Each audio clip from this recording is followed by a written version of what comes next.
هذا القرآن يوحدنا لطريق الخير يوجهنا الله تعالى أنزله ورسول الله بسم اللہ الرحمن الرحیم۔ فصل، یہ ہمارے نسخے میں سے فصل کا عنوان ہے اور معروف نسخے کے اندر فصل سوم کا عنوان ہے، اور یہ دراصل خاتمہ کی تیسری فصل ہے، اور اسی فصل پر مصنف کی کتاب نحوی مکمل ہو جائے گی۔ فصل در حروف غیر عاملہ، یہ فصل حروف غیر عاملہ کے بیان میں۔ تو حروف کی دو قسمیں ہیں، ایک تو حروف عاملہ ہے جن کا تذکرہ ہو چکا ہے، اور دوسرا ہے حروف غیر عاملہ، یعنی وہ حروف جن کا کوئی عمل نہ ہو،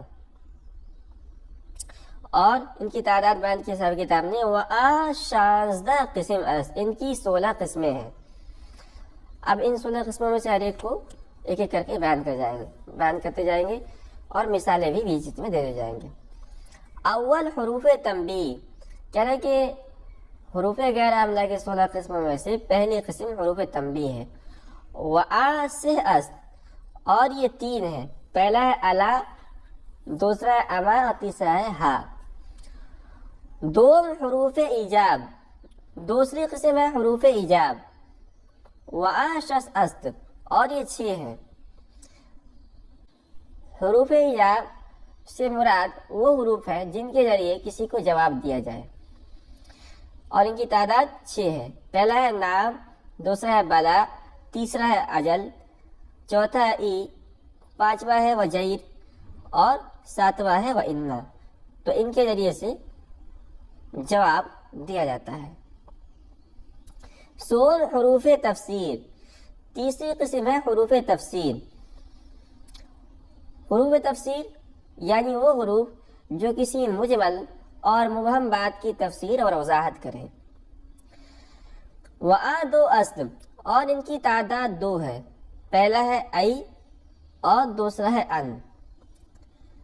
لفظ ای کا استعمال بکثرت قرآن کریم کے اندر بھی آیا ہے، حدیث کے اندر بھی آیا ہے، اور ہم اپنی گفتگو کے اندر بھی استعمال کرتے ہیں اس کا، اور ان اس کا بھی استعمال قرآن کے اندر ہوا ہے۔ کقولہ تعالیٰ، جیسے کہ اللہ تعالیٰ کا ارشاد ہے وَنَادَيْنَاهُ۔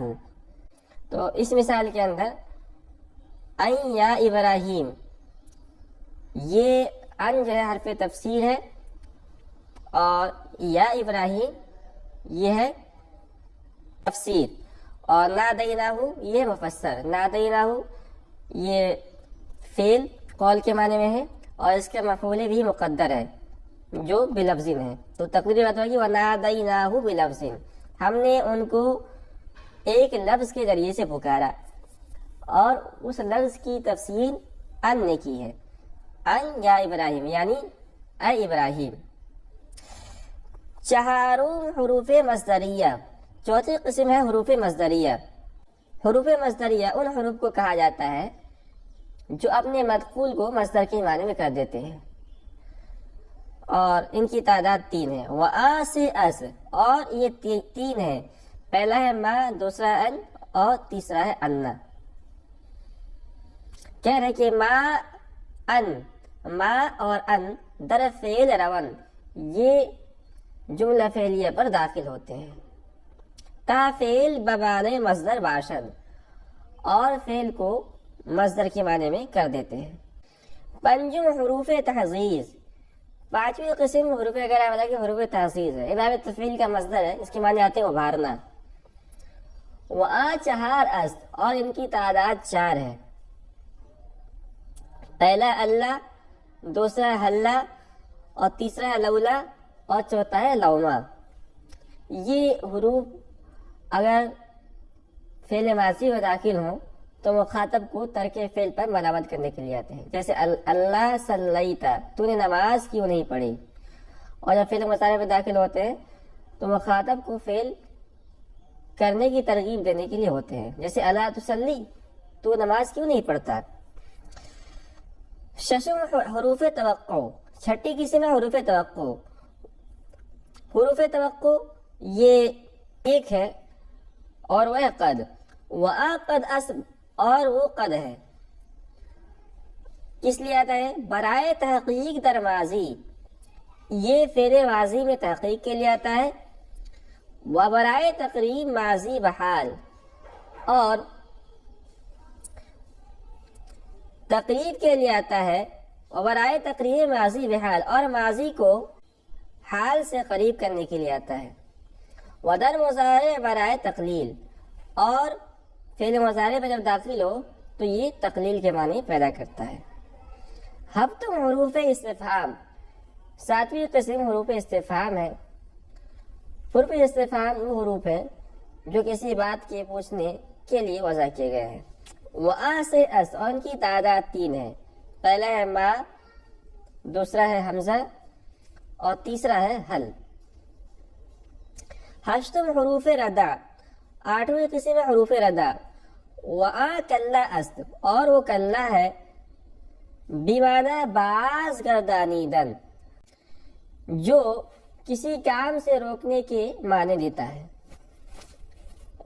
ردا کے لغوی معنی ہے جھڑکنا، روکنا، اور یہ حروف مخاطب کو ڈرانے اور کسی کام سے روکنے کے لیے آتے ہیں، اسی لیے ان کو حروف ردا کہا جاتا ہے۔ وَبِمَانَ حَقًّا نیز آمدہ است، کہہ رہے ہیں کہ یہ کبھی تو کلا کے معنی میں آتا ہے، جب کلا کے معنی میں آئے گا تو یہ کسی کام سے روکنے کے لیے آتا ہے، اور کبھی یہ امر کیا کہتے ہیں حقاً کے معنی میں آتا ہے، اس وقت یہ ثبوت کے معنی میں ہوگا، جیسے کلا سوف تعلمون، یقیناً تم جان لو گے، یہ بات پائے ثبوت تک پہنچی ہوئی ہے کہ تم جان لو گے۔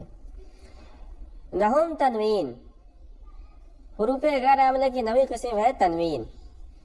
وآ پنج از، اور تنوین کی 5 قسمیں ہیں۔ کیا کیا ہے؟ پہلی قسم ہے تنوین تمکن، تمکن چو زیدن، پہلی قسم ہے تنوین تمکن جیسے کہ زیدن۔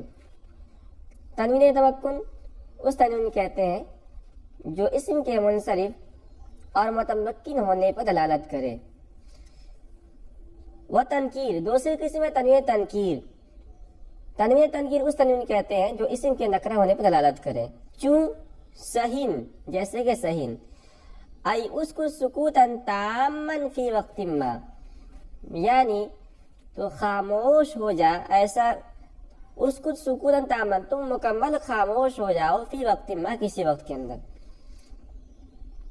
کہہ رہے اما ایسا بغیر تنوین، کہہ رہے کہ جو تنوین تنکیر ہے نا وہ سہین کے اندر جو تنوین ہے وہ ہے، اور اگر صرف سہ ہو تو بغیر تنوین کے ہو، تنوین اس کو داخل نہ ہو، فمعناہ اسکت السکوت الآن، تو اس کے معنی ہوں گے اسکت السکوت الآن، یعنی تم خاموش ہو جاؤ ابھی۔ تو اس کے اندر نکرہ کے معنی پیدا نہیں ہے، مگر جب اس پر تنوین تنکیر داخل ہو تو وہ نکرہ کے معنی پیدا کر دیتے ہیں۔ وعوض، تیسری قسم ہے تنوین عوض۔ تنوین عوض وہ تنوین ہے جو مضاف الیہ کی عوض میں آئے، چون یومئذ، جیسے کہ یومئذ، اس میں تھا یومئذ کانا کذا، یومئذ کانا کذا، تو اس مثال کے اندر کانا کذا جملے کو حذف کیا گیا اور اس کے عوض اس پر تنوین لے آئے تاکہ کلمہ ناقص نہ رہے۔ اسی طرح حینئذ بھی ہے۔ اس کے بعد ہے چوتھی قسم وہ مقابلہ، تنوین مقابلہ۔ تنوین مقابلہ وہ تنوین ہے جو جمع مذکر سالم کے نون کے مقابلے میں جمع مؤنث سالم کے آخر میں آئے، چو مسلماتن، جیسے کہ مسلماتن۔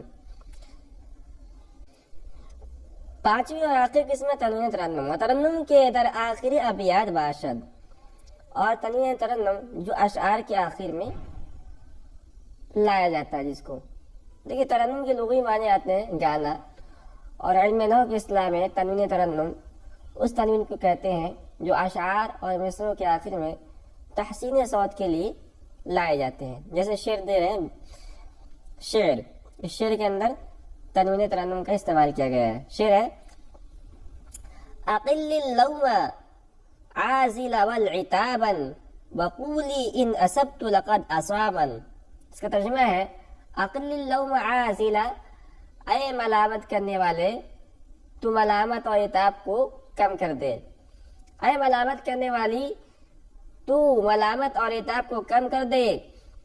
وقولی ان اصبت لقد اصابن، اور اگر میں اچھا کام کروں تو کہہ کہ بے شک میں نے اچھا کام کیا ہے۔ تو اس مثال میں العتابن اور اصابن کی جو تنوین ہے یہ ہے تنوین ترنم، جو تحسین کے لیے، حسن صوت کے لیے استعمال کیے گئے ہیں۔ کہہ رہے وتنوین ترنم در اسم و فعل و حرف رود، تنوین ترنم اسم، فعل اور حرف سب پر داخل ہوتا ہے۔ اما چہار اولی خاص اسب اسم،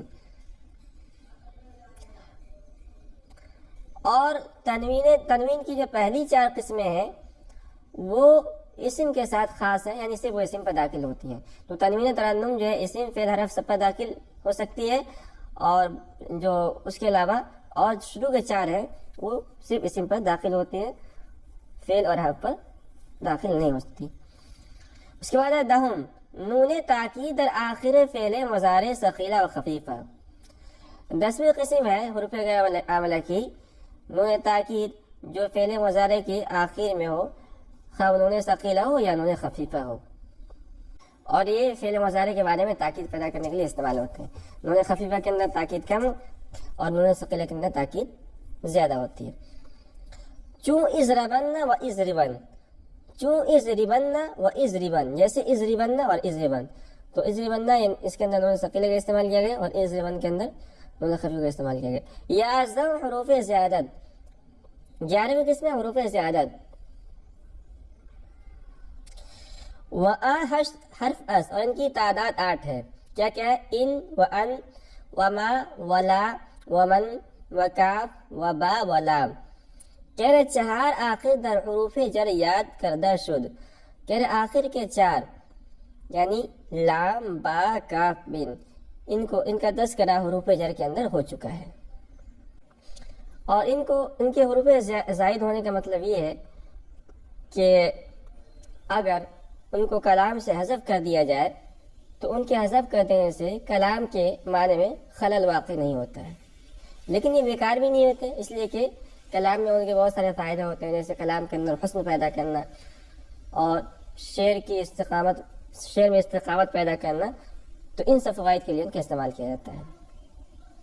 12 حروف شرط، 12ویں قسم ہے حروف شرط، دو ان کی تعداد 2 ہے۔ نمبر 1 ہے اما، نمبر 2 ہے لو۔ کہ اما برائے تفسیر، اما یہ تفسیر کے لیے آتا ہے، وفا در جوابش لازم باشد، اور اس کے جواب میں فا کا ہونا لازم ہے، جیسے اللہ کے اس فرمان کے اندر استعمال کیا گیا ہے لفظ اما کو اور اس کے جواب میں فا ہے۔ فَمِنْهُمْ شَقِيٌّ وَسَعِيدٌ فَأَمَّا الَّذِينَ شَقُوا فِي النَّارِ وَأَمَّا الَّذِينَ سُعِدُوا فِي الْجَنَّةِ۔ اس مثال کے اندر شقیون اور سعیدن ان کی تفسیر کے لیے 2 جملے لائے گئے ہیں۔ پہلا ہے فَأَمَّا الَّذِينَ شَقُوا، اور دوسرا ہے وَأَمَّا الَّذِينَ سُعِدُوا۔ تو اما دونوں پر استعمال ہوا ہے، اور اس کے جواب میں ففی النار پر فا کو لایا گیا ہے، اور دوسرے جملے جس پر اما کو داخل کیا گیا ہے اس کے جواب میں ففی الجنت کے اندر فا کو لایا گیا ہے۔ وَلَوْ برائے انتفاع ثانی بسبب انتفاع اول، اور لو یہ انتفاع ثانی کے لیے آتا ہے بسبب انتفاع اول کے انتفاع کے سبب۔ چون لو کان فیہما آلیۃ الا اللہ لفسدتا، جیسے کہ لو کان فیہما آلیۃ الا اللہ لفسدتا۔ انتفاع ثانی بسبب انتفاع اول، اس کا مطلب یہ ہے کہ لو یہ بتاتا ہے کہ چونکہ میری شرط واقع نہیں ہے اس لیے میری جزا بھی واقع نہیں ہے۔ تو لو کان فیہما آلیۃ، اس مثال کے اندر اس کا ترجمہ کریں گے، لو کان فیہما آلیۃ، اگر اس دنیا کے اندر 2 معبود ہوتے، یعنی بہت سارے معبود ہوتے ہیں، الا اللہ سوائے اللہ کے، لفسدتا، تو اس دنیا کا نظام درہم برہم ہو جاتا ہے۔ تو لو جو یہ بتا رہا ہے کہ چونکہ میری شرط یعنی تعدد الہ واقع نہیں ہے اس لیے میری جزا بھی واقع نہیں ہے، یعنی اس دنیا کے اندر فساد بھی نہیں ہے، دنیا کا نظام چل رہا ہے اچھے انداز میں. اگر میری شرط پائی جاتی، تعدد الہ ہوتے، متعدد معبود ہوتے، تو میری جزا یعنی اس دنیا کا نظام برہم برہم ہو جاتا. سیزدہم لولا، 13ویں قسم ہے لولا، وہ موضوع برائے انتفاع ثانی بسبب وجود اول، اور اس کو وضع کیا گیا ہے انتفاع ثانی کے لیے بسبب وجود اول. چو لولا علی لہلک عمر، جیسے کہ لولا علی لہلک عمر، اس کا ترجمہ ہے کہ اگر علی نہ ہوتے تو عمر ہلاک ہو گئے ہوتے. انتفاع ثانی بسبب وجود اول، اس کا مطلب یہ ہے کہ لولا یہ بتاتا ہے کہ میری جزا اس لیے واقع نہیں ہے کہ میری شرط موجود ہے. چنانچہ لولا علی لہلک عمر کے اندر جزا جو ہے لہلک عمر ہے، اور لہلک عمر یعنی ہلاکت عمر، عمر رضی اللہ تعالیٰ عنہ کا ہلاک ہونا، یہ جزا ہے، یہ واقع نہیں ہوا. کیوں واقع نہیں ہوا؟ اس لیے کہ لولا کی شرط موجود ہے. چہاردہم لام مفتوحہ برائے تاکید، نمبر 14 ہے لام مفتوحہ جو تاکید کے لیے ہو.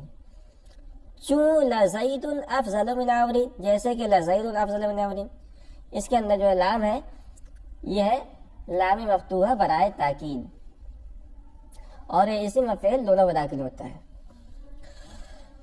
پانچدہم ما بمعنی ما داما، نمبر 15 ہے ما جو ما داما کے معنی میں ہو. چو اقوم ما جلس الامیر، جیسے کہ اقوم ما جلس الامیر، اس مثال کے اندر ما یہ ما داما کے معنی میں، اس کا ترجمہ ہوگا کھڑا رہوں گا جب تک امیر بیٹھا رہے گا. شاذہم حروف عطف وآدہ است، نمبر 16 حروف عطف ہے اور ان کی تعداد 10 ہے. واو، فا، ثم، حتی، اما، او، ام، لا، بل، لیکن. یہاں پر مصنف رحمۃ اللہ علیہ کی کتاب نحو مکمل ہو گئی.